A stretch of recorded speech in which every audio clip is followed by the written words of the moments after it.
All right, it is the beginning of, well, it's not the beginning, but we're halfway through the first day of week 6 of LCS. I'm joined right now by Wildturtle from FlyQuest with coverage brought to you by Alienware. So, first off, Turtle, that game, you guys beat them pretty soundly. Did you expect it to be that easy? I actually did not think it was going to be that easy. I think we're still trying to get good, and I think we're finally figuring out how to win on stage. And I think today was, I would say, one of the more luckier games, and it was kind of free. Now, I know in the post game with Ovali, you guys talked about the comp a little bit, but I'd love to get an idea from you on like how that comp came about.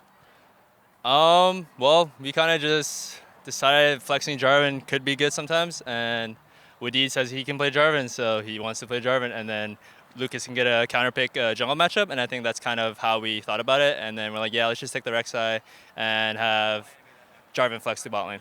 Yeah. Now, is this part of like a concerted effort from the team to have more unconventional playstyle? Yeah, for sure. I think we want to pick up a lot more flexes just because, I mean, the best team in the world is G2, and they can flex almost everything. So we're kind of trying to flex everything as well. Was that at all inspired by Rift Rivals?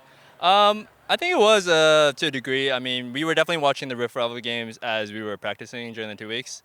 But I think we're kind of just figuring out how we want to play as a team. And I think just having a lot of flexes can open up more possibilities. Yeah. Now, it does seem like you guys are climbing back out of the hole that unfortunately you guys were at in the start of summer. How are you doing that? Like, what's happening behind the scenes that's allowing you to get past this? I think we're just trying to be a lot more motivated. We're trying to challenge the players a lot more. I think prior to, I mean, us going like 1-6, I think it was, or 1-7, I think we were having a lot of problems about getting players to motivate each other and just like get good as a team. And I think we were kind of just slacking off a little bit, I think, and we're not really pushing each other to be the best players we can be. And I think having the addition of Wadid in our team definitely helped change the morale a little bit more. We're trying to be a little bit more positive and be a little bit more harsh on each other. Yeah. And I think that's kind of the direction we're going to make us better as a team. See, this is interesting. I was just talking to Impact about this because this was one of the things that came out from Rift Rivals was this kind of conversation that in North America it's very like coach-centric and you don't say anything about your other teammates unless, the coach brings it up. Yeah. But it sounds like for you guys you're sort of going to that European style where it's like, hey, you messed up. Here's why. That kind of thing. Yeah. I think that's definitely more positive and you actually get better because like I think rarely the coach is ever like I guess smarter than the player in terms of playing the game because that player is a pro player and he should know like what kind of works for him and his teammates need to know like what's going on with that player as well instead of just like relying on the coach to call out the other player. And I think it just creates a better dynamic if your teammates are the ones trying to motivate you. Yeah. So, what does motivation look like in these situations? Is it like, what the hell, dude? You've been sucking for 2 weeks. I mean, how do you approach that? Yeah, pretty much that. I mean, it's like, hey, you're sucking. What can we do to help you suck less, Okay. And I think that's kind of the conversation being had. It's like, hey, you keep messing up around this. Can you stop doing that so we can actually do this? And I think at the end of the day, it can be a little bit toxic, I guess. But I think if you don't view it that way, I think it's very positive.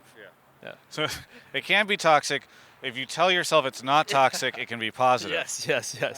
So it's like, hey, you suck really bad. Yeah. But in a nice way. Okay, in a nice way. Yeah. See, this is funny because it's a bit of a departure from what I've heard about FlyQuest in the past. Is that FlyQuest everybody's all friendly and it's all chill and that kind of thing. So this is maybe new for you. I mean that's just how a good team is supposed to operate. I think it's never kind of like, hey, I'm not gonna tell you suck because I don't want to hurt your feelings. And I think that's just letting problems pile up, and you never really catch it unless you're flaming and just really like just understanding the situation as 5 players. This is what I've always heard about TSM is that it's got that kind of environment. Are you channeling any of your old TSM days whenever you start talking for about sure. I mean, that was definitely more of the toxic days. You just got to embrace it and be like, it's not toxic. I'm just trying to get good. Well, okay. So how is the rest of the split going to go for FlyQuest, do you think?